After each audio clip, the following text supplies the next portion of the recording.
Bonjour, par la petite vidéo aujourd'hui, je vais vous montrer quelques possibilités d'un LMS, donc Learning Management System, au travers un petit proto qui montre comment un élève pourrait utiliser ce système pour apprendre certaines notions de pilotage. Pour accéder au campus, je passe par mon explorateur favori. J'ai un favori qui me permet d'y accéder rapidement. Lorsque j'arrive sur la page d'accueil du campus, au centre apparaissent les cours auxquels je peux accéder et sur la partie gauche, donc différents renseignements qui vont me permettre de m'inscrire ou me connecter pour accéder aux cours. Je fais en sorte que seules les personnes inscrites puissent accéder aux cours, ce qui n'est pas obligatoire. Je vais devoir dans un premier temps m'inscrire. Donc l'inscription est assez simple.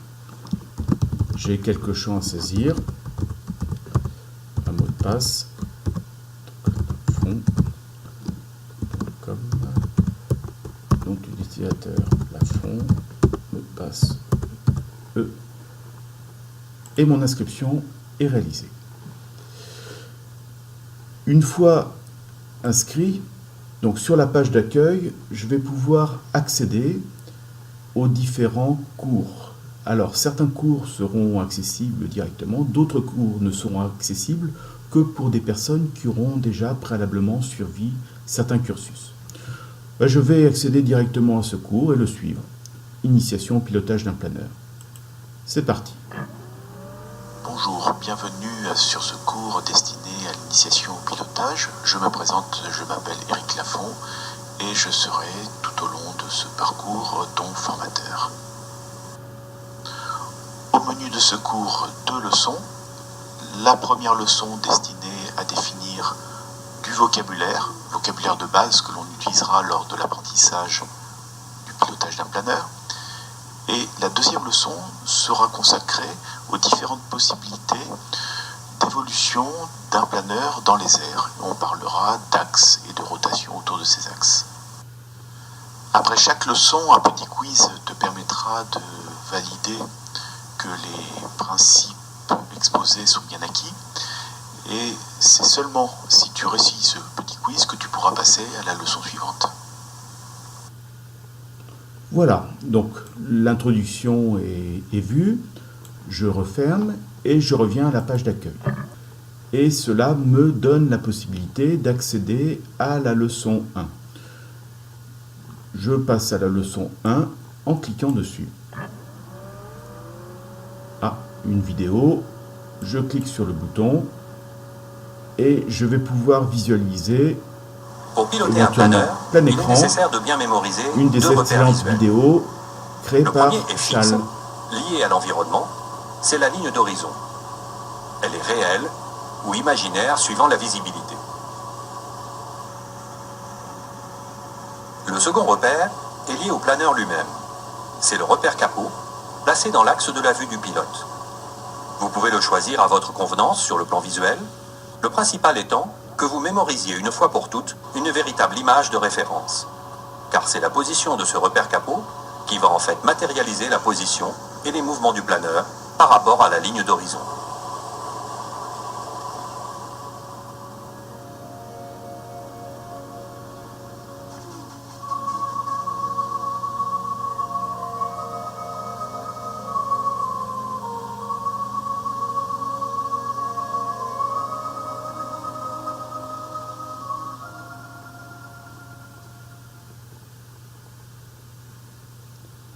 Voilà, j'ai visualisé cette petite vidéo.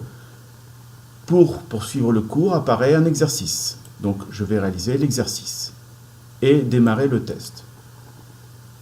Bon.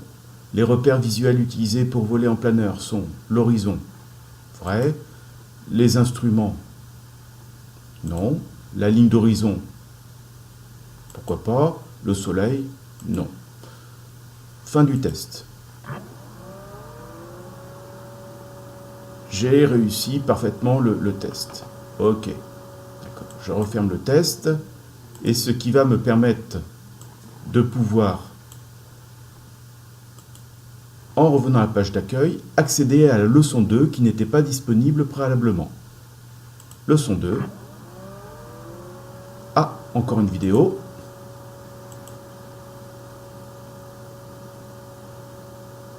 Première grande donnée à retenir concernant le vol à voile, comme d'ailleurs toutes les machines volantes, chaque fois que vous effectuerez une manœuvre en vol, et quelle que soit votre position initiale, vous ferez en fait tourner le planeur autour de l'un des trois axes imaginaires que sont l'axe de roulis, c'est l'axe passant par le centre du fuselage et le traversant sur sa longueur. C'est en agissant sur le manche, à droite et à gauche, et par conséquent sur les ailerons, que vous tournez autour de l'axe de roulis.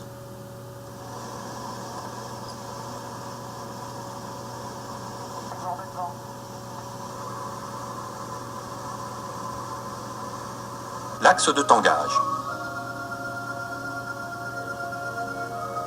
C'est l'axe entrant par une aile et sortant par l'autre, en les traversant sur leur longueur.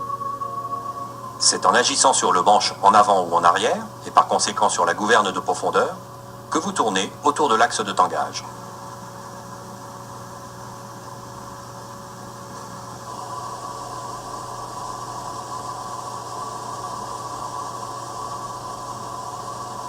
Bien sûr, le planeur peut pivoter autour de l'axe de tangage, quelle que soit sa position dans l'espace.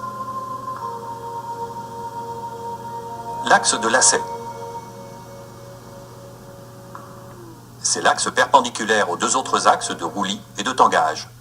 C'est en agissant sur le palonnier, à gauche ou à droite, et par conséquent sur la gouverne de direction, que vous tournez autour de l'axe de lacet.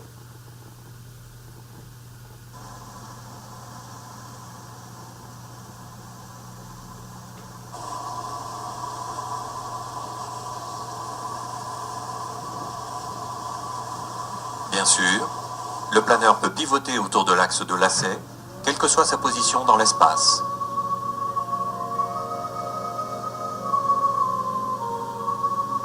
Ce sont ces mouvements autour de ces trois axes, combinés ou non, qui permettent de contrôler la tenue et la trajectoire de vol du planeur.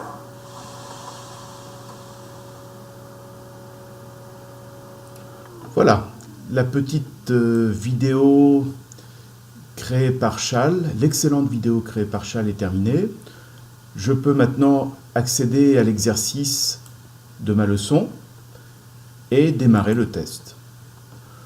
L'axe qui passe de l'extrémité de l'aile droite à l'extrémité de l'aile gauche, l'axe de roulis. L'axe qui va du nez à la queue du planeur, l'axe de tangage. L'axe qui passe par la tête du pilote et passe par ses fesses, l'axe de lacet. Alors ça, oui, c'est, mais là c'est B et là A. Voilà. Fin du test. À nouveau, donc un score exact, ce qui va me permettre, donc en revenant à la page d'accueil, de pouvoir accéder à la leçon suivante. Voilà en quelques minutes la présentation de ce LMS. Je suis à votre disposition pour vous apporter plus d'informations sur ce type de plateforme. À bientôt.